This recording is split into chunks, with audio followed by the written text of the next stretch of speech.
Hi, everyone. Welcome to the Epic Vision Zone. My name is Jane Applegath, an award-winning former stockbroker, television producer, script writer, yoga instructor, and serial entrepreneur, now founder of the Epic Vision Zone. My goal is to put you in the driver's seat of your greatest epic story so that you can live at the speed of your most audacious dreams, a place where life roars with purpose, prosperity, and love. Here at the Epic Vision Zone, we bring you some of the world's most influential people to inspire you to hit the go button on your epic life. A big thank you for joining us here today. Davis Willis wrote, "Don't use social media to impress people, use it to impact people." Shannon Giordano will tell you she's not a digital native, which I'm really anxious to get into, but she loves social media when she's using it for good, to connect us, to share authentically, and to build relationships. She is passionate about helping women business owners and entrepreneurs build a strategy to authentically share their products and services online with the goal of getting the best return on the investment from social media marketing. What gets her out of bed in the morning, other than the need to get her teenage boys up for school, is helping business owners and entrepreneurs build the social media community they dream of. She can't wait to show others what a social media strategist can do to help you kick your social media into high gear. Welcome, Shannon. Thank you so much for joining us here today. Thanks so much, Jane. It's a pleasure to be here. Well, we just chatted briefly before she came on, and I am really, really interested in what inspired you to become a digital entrepreneur, seeing as that's not your first native calling. Yeah, I was working in marketing in a financial firm and loving that. And under my purview was owning the online experience for clients. So I was familiar with the online world. It definitely was part of my job, but I was not doing social media marketing. And I started moonlighting. I met somebody who was looking for someone to build up their social media presence. And it was a company called Fertility Planet. It was all about family building and infertility and connecting parents with resources. And I had been through infertility. So I thought, I know these are my people. I know their tone of voice. I know what I would have wanted to hear. So I just started, raised my hand and did it for free. So I'm kind of a haphazard entrepreneur. I did not set out to leave the corporate world. I didn't mean to. It's just that a few years in, I had a number of clients that said to me, "Hey, I see what you did for Fertility Planet. Will you do it for me? I'll pay you." So I thought, yeah, why not? Wow, that's an accidental entrepreneur. That is, that is the best kind, because like you said, it kind of found you in the sense that, you did this project. It did. And I will say, though, that I had been putting it out into the universe for probably 5 years, that I really was longing to do something a little more creative, a little more driven by me, something that didn't require me to be away from my house 12 to 14 hours a day. So it was almost like that was percolating for a number of years until all of a sudden the universe sort of said, well, here it is, Shannon. There it is. Right. It's up to you to take the action to get it going. Right. Well, that's fabulous. I could see definitely how it just sort of melded one into the other, and it was a natural. And so now tell me, what do you love about social media? I love that it's a good connector of people. In my bio, it says I love when it's used for good, because I know there's a lot of shallowness on social media. There's a lot of fear of missing out. There's a lot of feeling like everyone else has it figured out and I don't. But I love it when it allows people to connect authentically. And I think that really came to a head during COVID, when online was really the only way we could connect. So really the job is to figure out, how do you show up as yourself in a way that feels good to you, and to build a community of people who care about you that you can also interact with on a daily basis. I love when social media is used for that. Right. And I could see how that would definitely be a useful tool, because it can be very useful. And we all want connection. I mean, that's just human nature. And the digital world, it can be good and it can be bad, but I know exactly what you're talking about because, I have a young niece and she's all over social media, everything, TikTok, Instagram, whatever, but she uses it more for herself. And I'm like, okay, that's really interesting. But she's a teenager. Well, you have teenage boys, so I'm sure you deal with that as well. But in business, it can be used if we approach it with strategy. And we're going to get into that a little later, because this is why I find this topic very exciting and very useful for entrepreneurs and for all businesses, quite frankly. Whether you want to or not, the world is pushing us into this realm, right? I mean, that's exactly. Absolutely. Yeah, Yeah. exactly. So tell us about the vision behind the name of your company, Serendipity Social Media, which, by the way, I love. It just says it all. Thank you. Yeah, I've always loved the word serendipity. I love this feeling of a happy accident or the universe sort of bringing things to you when the time is right. I will say having a good social media strategy is not a happy accident. It does require some planning. So in that way, maybe it doesn't jive. But I really love this feeling that that there's endless possibilities out there, and there's opportunity for serendipity, for connecting in a way that you didn't think possible. I also kind of loved the alliteration of serendipity social. So as a writer, I felt like, well, that sounds nice together.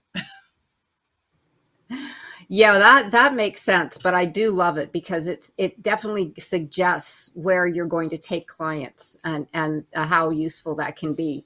So, building an online community, what do you see as the best way for businesses to build a community online? I think the first thing is to think about, where are the people that you're trying to reach spending their time? So you make sure that you're on the right platform to start with. And then really, what are you trying to share with them? What's the thing that keeps them up at night? What's the challenge they have? And then I think the most impactful thing probably that came out of COVID is that people are sharing in a more personal way. So not just sharing, a promotional post about, buy this thing, buy this service I have, buy this product I have. It's much more about the personal story of why the thing you share, why you're so passionate about it, right? Why it's changed your life or why it's changed the lives of other people. So I love storytelling content. I love video driven content. When you're really sharing authentically about why you found what you do to be meaningful, to share that with other people. I mean, there are always a lot of people, or at least other people, who do what we do.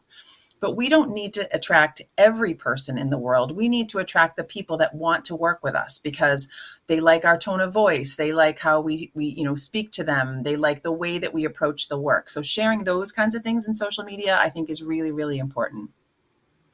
Well, that is a perfect segue into our next question, because what does it mean to hone your client's social media voice, and how do you go about doing that? Because I know I agree with you 100% that it's really all about that connection, because there's a great saying that I use over and over again. It's Rumi, but it says, who you seek is seeking you, but you have to build that Mm. connection, right? There it's all about universal, the vibration and the frequency. There are people on your frequency, but you just have to learn to tune into it. So tell us how you go about honing your clients' voices so that connection finds each other.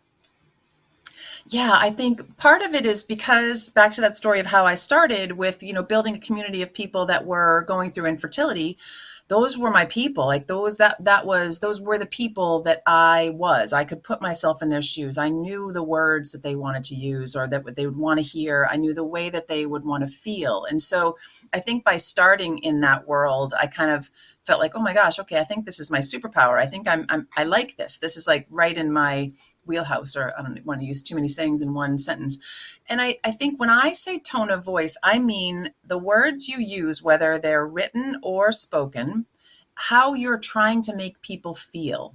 Because again, back to that feeling of there can be a lot of people that are real estate agents or financial advisors or whatever it is that we do, but you use words that resonate with you, that are part of your mission, that kind of you feel them in your heart and your soul, and you share those words. And the people that resonate with those words are going to come to you and be like, oh, yes, all right, that you're speaking my language. So constantly thinking about who are the people that really need what you do, and how can you speak to them in a way that feels good to them so they really feel like they're being seen and heard and they can see themselves in what you're talking about.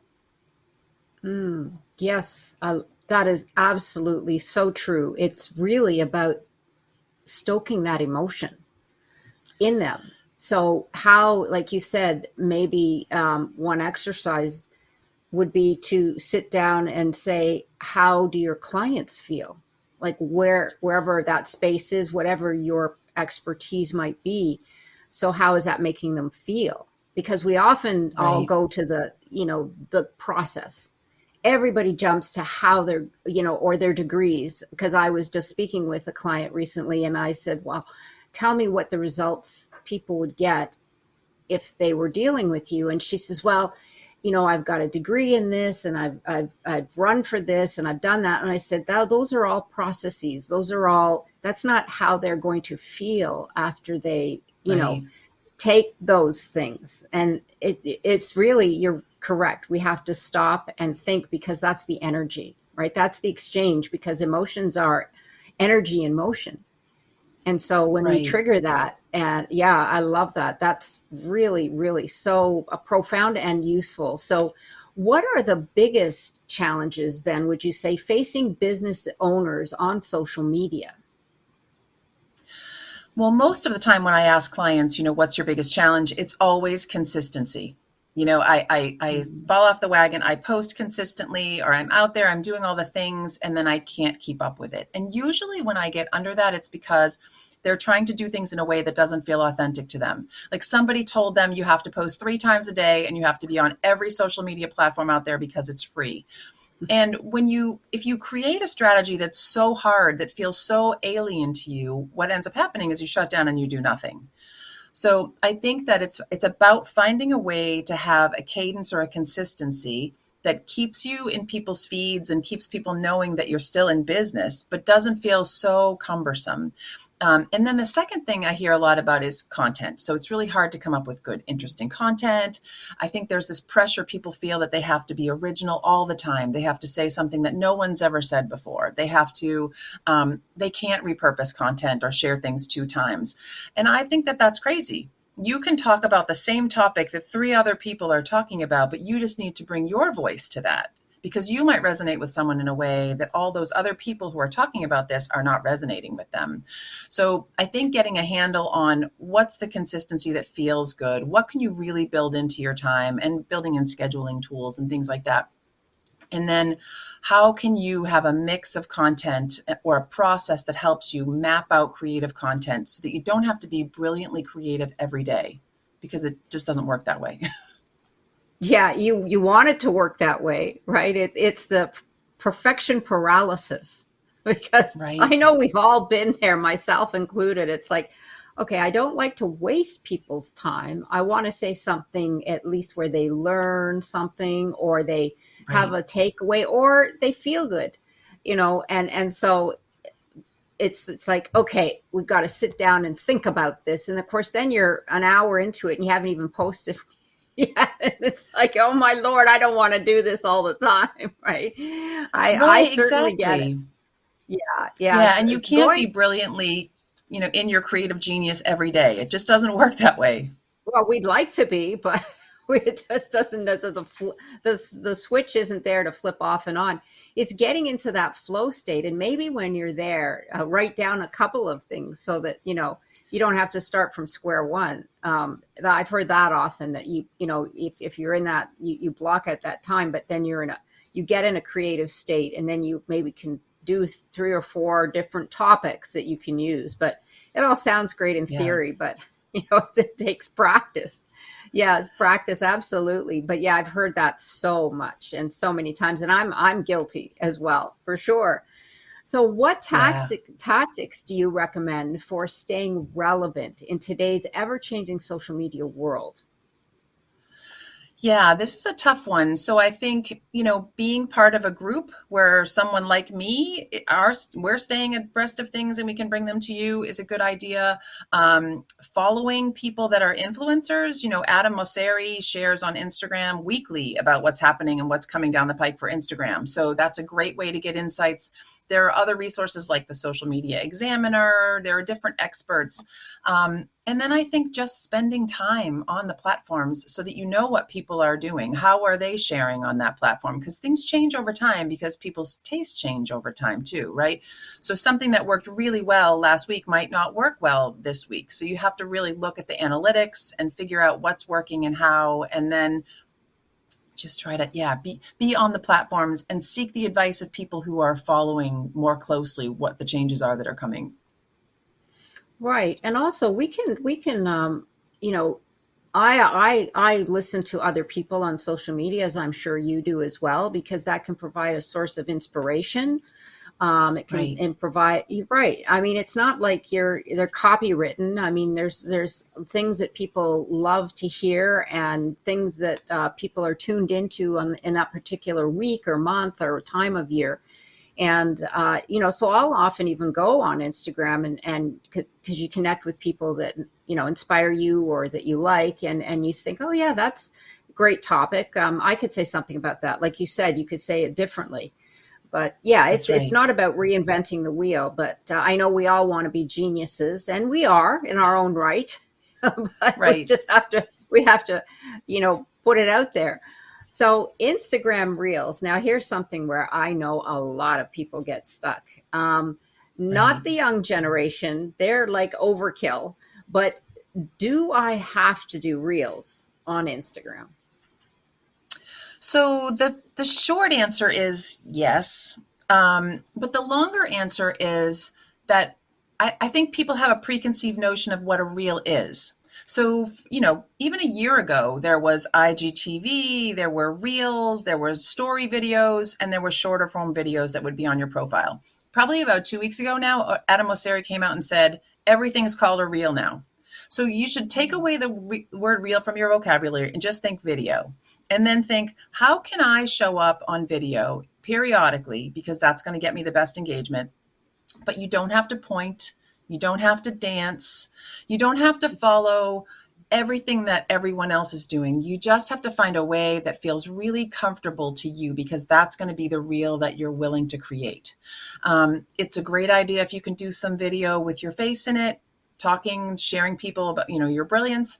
But short of that too, there are reels with static photos, there are reels with other kinds of videos that you can cobble together. So there are so many different ways to use reels. And so I think first is to get over the mindset of, oh my gosh, I'm going to have to dance. And then the second is find the way that works for you. What feels comfortable where you think, okay, I can do that. And then the third thing I'll say is batching them is a great idea. So if you have a great hair day, you're feeling really good about yourself, you have a nice outfit on, do 3 or 4 of them, and then that will cover you for 3 or 4 weeks. Yes, absolutely. Because let's face it, we're now, especially if working from home, there'll be days when your note have your makeup on, or like you said, you're not feeling great, or whatever the case might be. But you say you can batch them. So do you save them then? I'm just asking a question. Do you save them on Instagram or do you save them on your computer and then download them? So there's a couple of things you can do. You can just take the videos with your phone and save them on your phone and then have them there. You can create reels in Canva instead. So Canva is a free application, sort of like Photoshop, but much easier to use. So then you can just save them as drafts in your Canva. You can also, if you're going to schedule them, you can schedule reels, save them as a draft in Meta or schedule them for one this week, one next week, one the week after. So I think it's about finding the way that feels the most comfortable for you. I tend to just do them on my phone and leave them on my phone until I'm ready to use them. But you can also upload, you could, create 4 or 5 of them, upload them to Canva, upload them to Metaverse, and just save them as drafts and then roll them out that way. Okay. Could you upload them to your computer? Like, let's say if you Absolutely. did them on Zoom, for example, because a lot of people use Sure. that because it's easy. They record it on Zoom and then you download it, and then you can just grab it from there to upload it. Because Meta, that's a Yes, you can. storage. Yeah. Okay. Okay. Yeah, so you can schedule it. You can, if you store them on your computer, you can store them in Dropbox. You can do, whatever works for you, and then Great. they share them that way. Okay, wonderful. Yeah, that's a terrific way to do it. I think that I just speaking for myself and others who've asked, that's something where they say, well, if I do batch them, where do I put them? Do I put them? Does Instagram have a place where I can put it there? But no, it's not. You just grab them and from somewhere else. So that's perfect. Absolutely. Well, Yeah. thank you for that information. How do you motivate a reluctant business owner to share their products and services on social media? So I think you have to get under what's the issue. So is it the time is challenging, then you can work on batching. Is it like I recently worked with someone who's a spa owner and she said, I don't want my face out there. Like, I don't Mm. want to be the person that people, I don't want to promote myself. I only want to promote others. So the bottom line is, I know from my perspective, people want to see her because they're going to Yes. come to her. She's the Mhm. person that they want to see. But what we did was we crafted a way for her to do an Instagram live series where she's interviewing other people, collaborators, clients, people that she partners with, and she's featuring them on Instagram Lives, which is great because what happens is people are seeing her on her Instagram Live. She feels like she's featuring someone else, but in reality, Right. she's sharing her own brilliance with the questions she's asking, with the way that it's working. So I think to get under it, you just have to find a way that feels comfortable to you and then do that. That's brilliant. Really. I mean, that was a brilliant way to get her to be on camera without really being on camera and having her feel Right. comfortable doing it because you're absolutely right. People deal with people they like. And if she's Absolutely. promoting the business and she's the owner, that's where people are going to resonate because they say, well, I really like her. It sounds like a place that I'd want to be and et cetera, et cetera. So, but that certainly that kills two birds with one stone because then she's also interviewing others that I'm sure are either in the spa or in the industry, et cetera, and educating clients as to what products that she might use or whatever the interviews were. So yeah, that Yeah. totally. I love the way that you can massage things, and that shows creativity because you approach it and you say, well, we need to do this, but you're uncomfortable. So how can we shift that so that you become comfortable and you show your best side? That's brilliant. Thank Absolutely. you for that. So there you go. Anybody who doesn't like to be face on camera, well, we can fix that. Just call Shannon. That's a Yeah, great right, right. You idea. have A to find great, a way. Right. exactly. Find a way. Or even just have yourself speaking with a client, who had a great experience. Boom, there you go. Absolutely. So here's where we get into some strategy, as we spoke about briefly at the beginning. So what are some of your top social media strategies? So I always start with the basics of, making sure you know where your ideal clients are spending time. I mean, I worked with a client before who was sharing TikTok videos, but they were trying to reach people who would donate funds. And they admittedly said, well, those people are actually living on Facebook. Well, then you don't want to be sharing TikTok videos targeted at people who are not spending time on TikTok. So thinking about where your clients are spending time, what's the thing that wakes them up at night that you fix? And then taking a step back, like kind of having that person in mind. Sometimes I even write my ideal client's name out and I'll have it in front of me as I'm writing posts, so that I really keep them front of mind. And then thinking about what story can I tell that that person will see themselves in. So whether it's a story that you're going to record or a story that you're going to type a post with. So those are the ways that I approach like a specific post, but then strategies around planning. I think there are a lot of different tools you can use. There are content calendars you can create to have a month-long view. Some of my clients prefer to just have brainstorming sessions where they come up with 12 weeks of email content and then they carve those emails into their 5 social media posts that week. So really kind of putting that structured format in place that's going to set you up for success, because then the day-to-day becomes really easy. Then the day to Mhm. day, you don't have to necessarily know what you're going to post next Tuesday. But if you know on Tuesday, that's a day that you do a video where you share a top tip, something that's really important to you in your business. When you sit down to create the video, you already know that's what you're going to do that day. You're not thinking, Oh no, what am I going to say? What am I going to post Right. today? What am I going to do? So having that kind of planned, structured approach and finding one that works for you. Because I've definitely worked with clients where I'll share a content calendar and they'll say, oh, I hate Google. I'm not doing anything on a Google calendar. And I think, okay, then let's come up with something different. Right, right. Being flexible. There's always, Yes. yeah, the flexibility has to be there. Of course, as entrepreneurs, you have to be flexible all the time. But when you're dealing with social media, a lot of people clam up if it's not their wheelhouse. Yeah, exactly, exactly. And being, ready to kind of pivot too. If you look at the, engagement data and one certain kind of post is not really resonating with your followers anymore, then you shift away from that and try something else. Right. And having a plan. I mean, that's so vital because you're right. You don't have to think about it. That's all going back to, maybe you batch you're having a great day or you plan for that day and you batch a bunch of reels or videos, however you want to call it, so that then you have those ready to go. Or, you're very creative and you think, oh, I could talk on this topic, this topic, this topic. And then you just start writing it down. And then when you have that good hair day, you get your camera out and you video it. Yeah. Yeah. That's, yeah, Right. it's planning, I mean, knowing the strategies, approaching it with that plan, excuse me. And the giving yourself the space, that today this Right. is, I'm going to be doing this. And like you said, starting with your clients and what they are going to feel. So there is a whole framework to the work that you do, which is when you approach it that way, then you see it in a different light.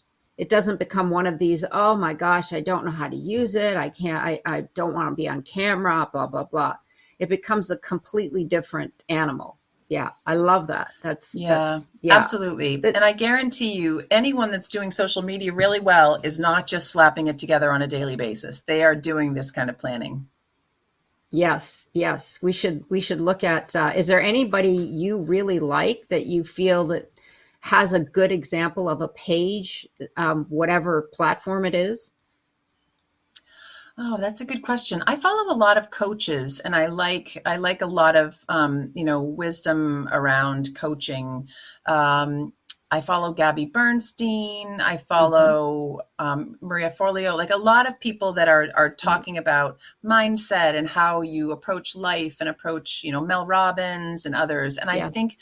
that they're very seamless with how they share what feels very personal, but they're not sharing their inner secrets. They're not sharing, like things that are not comfortable. So I love to learn from that to try to figure out consistently or constantly what's authentic to me right now. How am I going to share that?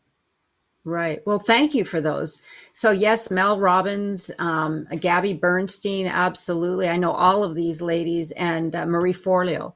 Yeah. So those might give you some inspiration. It doesn't mean that they're talking on the topic that you would be talking on, but you could see how Right. maybe they deliver it, the authenticity, where it's not always so formal or stilted. I know sometimes they just pop on there and or they cut reels from something else. But yes, those are great names. Thank you for that. I always look for inspiration for those who have done it and they're very successful, because then you can learn from them. Right. It's like anything else. Yeah. What are some of the biggest social media mistakes that people make? I think the biggest mistake is just sharing promotional things all the time. I'm hosting an event. I Mm, have this product. Buy this from me, buy this from me, buy this from me. Because even when people love you, even people who do buy from you, if you don't give them a reason to check back with you, to follow you for when they're not in the market for the thing that you sell, then you kind of fall off their radar screen. They stop following you. The algorithm stops serving your posts up to them. So you want to constantly be thinking about the mix of posts, that there's some value add thrown in, some informational, educational, some lighthearted fun behind the scenes looks at what you do, in addition to your promotional stuff. I think that's probably the biggest one that I see. The second downfall or pitfall, I think, is when people post and ghost. So they post something mm, and people engage in it and they never engage back with the post themselves. And so that's huge. I mean, the whole point in posting is to have people talk about it with you and you to go back and talk about it with them. And try to talk about it in a substantive way. So if someone says, geez, Shannon, thank you for sharing that. That's amazing. Rather than me just saying, thanks, I'm going to say, I thought so too. And here's why, because I want to give them a reason to then say something back to me. So really considering engagement is really the gold standard, trying to get people to have a conversation with you. That's going to build your whole online presence the best, the fastest. Yes, that's true. You're right. If they just post it and then, people start liking it and commenting, and you just, every time that happens and you just completely ignore everybody, then you're not making that connection, which is the Right. whole purpose of the social media. Yes, absolutely. I completely agree with that. Now, tell us about your coaching program. How, if is it one-on-one, or there group coaching? Just delve into that somewhat, and so our audience can know how you work. Absolutely. So I have both one-on-one and group. One-on-one is kind of two flavors. One I call a VIP experience, and it's really a point in time. So someone that comes to me and says, I'm super busy. I just want to figure this out. I want to get a strategy figured out, a content calendar, and then I'm going to run with it and I'm going to be fine. That's great. That's a great VIP client. That's a great point in time. But then I have clients that will say to me, yeah, I'm going to fall off the wagon. I need more ongoing support, more collaboration, more, meet with me on an ongoing basis. So those clients I meet with from anywhere from 3, 6, 9 months, depending on what they need. So they get that same sort of VIP experience, but then I'm walking with them as they implement the changes that they're trying to make. So those are the ways that I work one-on-one with people. And then I do have a group program that I've been running this summer, and it launches again in October. And the group program is really, it's called, oh my goodness, I can't think of the name of what I called it right now. It's called something like From Confused to Courageous. So it's really meant to be about setting your strategy for the month, understanding exactly where you want to go, but then mid-month to later in the month, having a mindset piece come in. So a call when we can all get on the phone together on the Zoom and just talk about what's holding you back, what's challenging you. Is it some new technology that you're trying to learn? Is it that you're struggling to plan your content? What is the thing that's holding you back? Because those are really the two greatest challenges. And I think the group atmosphere is perfect for solving those. Oh, yes. I love the idea of getting people together, because you share, but also you go, oh, yeah, I had that issue too, when you might have forgotten about it. Or you say, it makes you feel like you're not the dummy in the room, right? Especially as you get, Absolutely. yeah, the older And we clientele. all feel like that. Yeah. Yes, and I remember what the program's called now. It's From Cautious to Courageous. And because I think that all of us are kind of trying to dip our toes in and be a little cautious and figure out things. But then there are times when you just have to be a little bit bold. I love the movie We Bought a Zoo, and Matt Damon talks to his kids about how he needed 10 minutes of solid courage or bravery in order to meet his wife. And I feel like that with social media too. You just need to kind of take a deep breath, shore yourself up, and just be a little courageous and try some new things. Yes, absolutely. It's stepping out of your comfort zone. It's growing. I mean, it Yes. really is. I mean, that's what this is, because it's being on camera, it's presenting yourself, it's saying something that you hope will resonate with individuals. I mean, there's a lot of things that could go wrong, or I mean, the nice thing is, though, it doesn't have to be live. You can Mm, practice, and if it comes out terrible, then erase it and start all over again. It's like I exactly. have to tell a story, because I was working on making a post a few weeks ago, and I couldn't, I wanted to post because it was time to post, and I couldn't think of anything to say. And I was just like, I sat there for half an hour going, oh my God, and I started laughing at myself, because I said, this is ridiculous. I'm sitting here with the phone ready, and I kept pushing the record button and going, I'm on here. I got nothing to say. I'm just pulling a blank. And then I just started getting the giggles, and I said, I'm just going to post it. I was being silly. I said, well, there is value in being silly. I made it on being silly. I said, sometimes we just don't have anything profound to say. So why not just be silly and be happy today? So, I totally that's agree. we always want to sound and present ourselves professionally, because I get it. I've been in the brokerage business, which is the finance, and you as well. I mean, financial industry, everything is very professional, very, Right. just cut and dry. And so when you have that in the back of your mind, you're thinking, well, I can't possibly go on and do this. This is ridiculous. What are people going to think? They're going to think, well, you're a human. Exactly. And it might be the most impactful thing. It might be the thing that attracts someone to Yes. you. And all of a sudden they think she is the one that I want to work with right now. That's the energy I need Yes. in my life. It's amazing when that Absolutely. happens. I know. And I had a great time. I just kept laughing, laughing. But anyway, that's the thing. Have fun with it. Let's loosen Right. up. But I do love the fact that you get everybody together in that group coaching, because then everybody can share, and then you don't feel so stupid, because we beat ourselves up. Or then you and a light bulb goes on because someone else says something. So yeah, I think that's terrific. And we'll have that information on your bio pages. So be Okay. sure to get us that link, but we'll be sure that people are aware of that. So that's fabulous. And why do you do what you do? Oh, it's such a good question. I think, I started in search of having really creative, interesting work. I had been in a job where I learned how to be successful and have quantifiable skills and do all this stuff. And I'm grateful for that time, but I really wanted to do something that felt more creative, that every day would feel very different, that I could do all kinds of things. That's where it started. And now I feel like it's such a mission to help other middle aged women or midlife women like me figure out how to show up on social media. You don't have to be a 25-year-old, look like a 25-year-old, do what a 25-year-old does. You just have to find your own path through. And I feel like that's sort of become my gift, my thing that I really, really am passionate about doing. And because I have navigated myself, I run into the same mindset issues that everybody else does. And it's such a joy to help somebody get past that and do something that feels really good for them.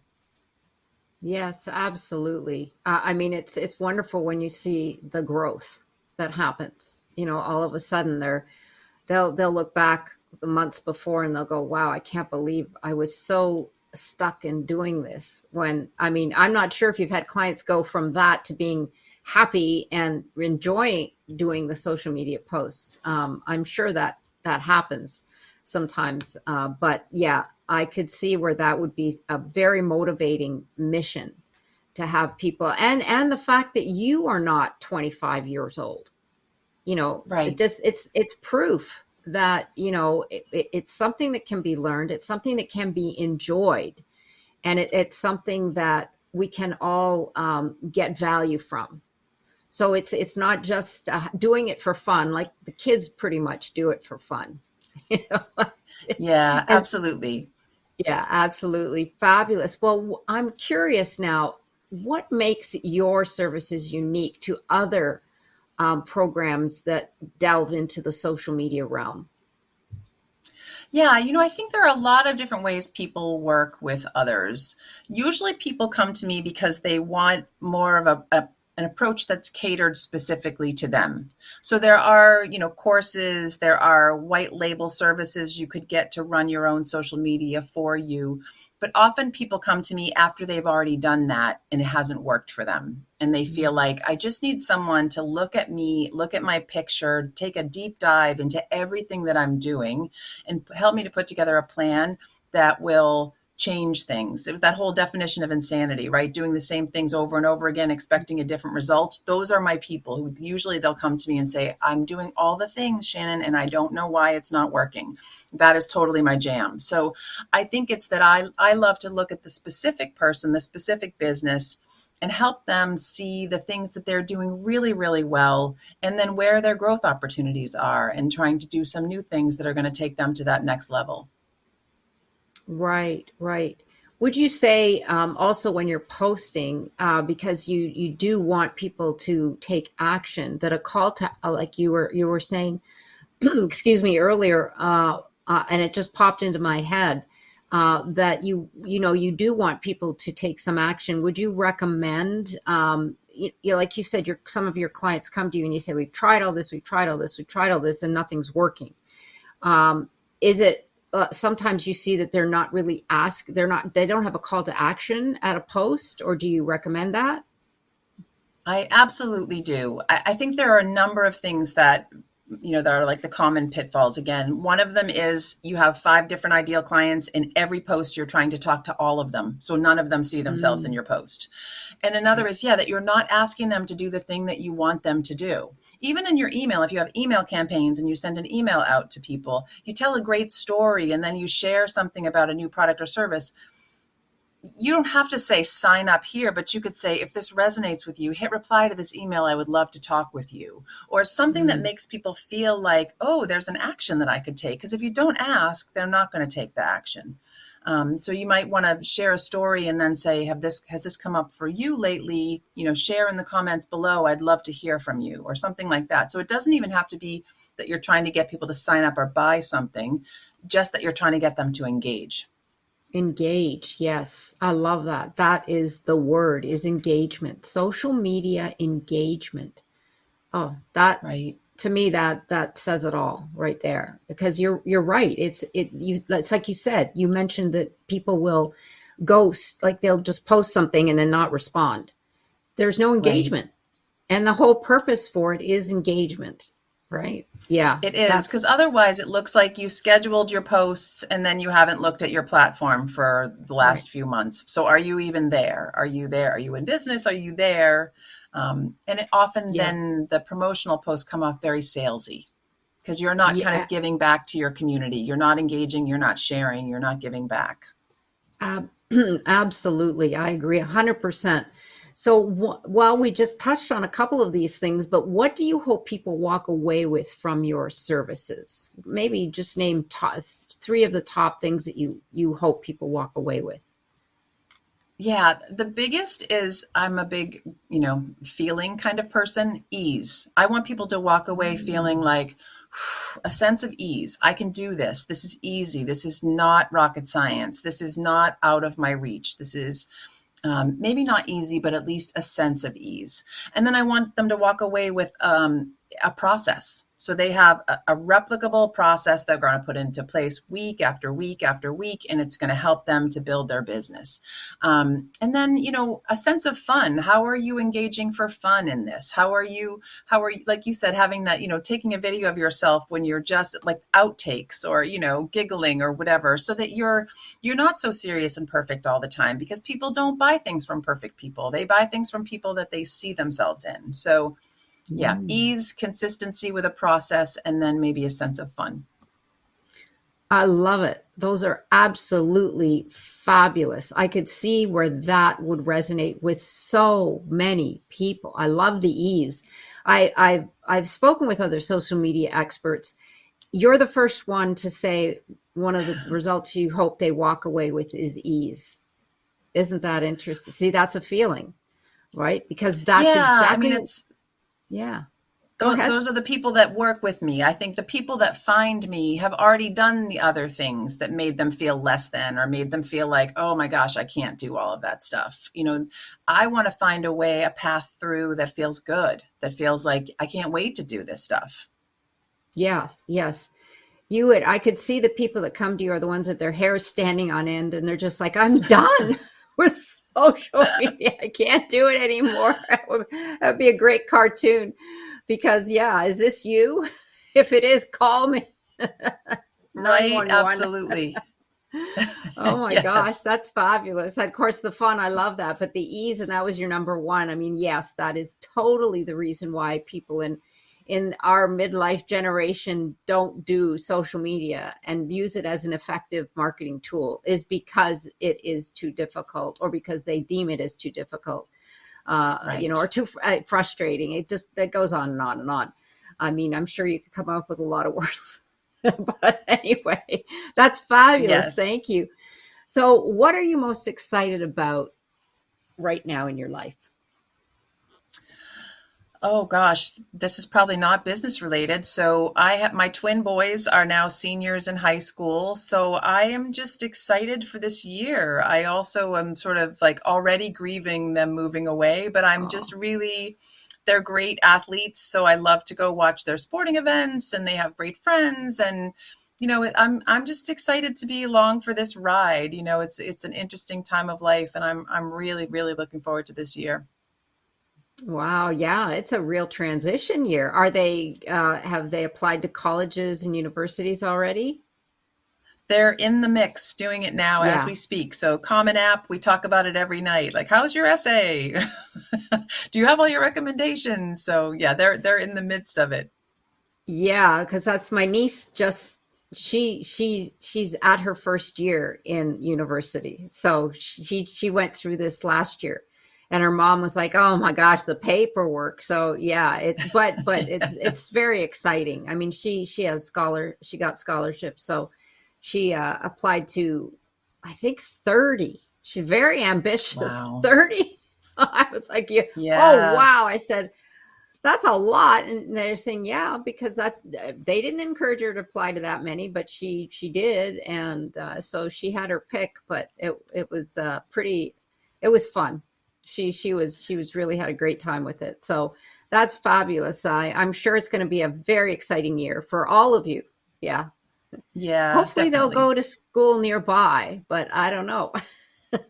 I know. Yeah, the jury's still out on that one. We'll see. Yeah, for sure. I wouldn't blame them if they want to go where it's more sunshine and beach, but maybe they like the cold weather. Who knows? Yeah, right, right. Yeah. Yeah. So, any last words that you'd like to share before we go? No, this has been such a treat. I've really appreciated, Jane. It's fun. This is my jam. I love to talk about social media and how to, use it as a tool for good. So it's a pleasure. Thank you so much for having me. Oh, you're very welcome. It's been some great information here. I can't wait to share it. And I have one last question because we're here on the Epic Vision Zone. If your life were an epic story, what would the title be?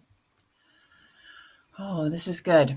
Um, I think it would be In Search of Her Voice.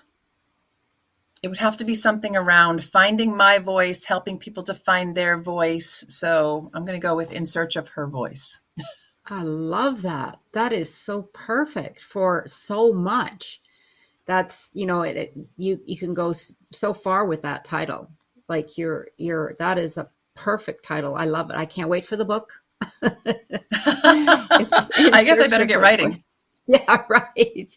Well, thank you again, Shannon, and thank you for sharing all those incredible tips and information on social media. And if you want to build your social media with ease, Shannon is the lady that you need to speak with.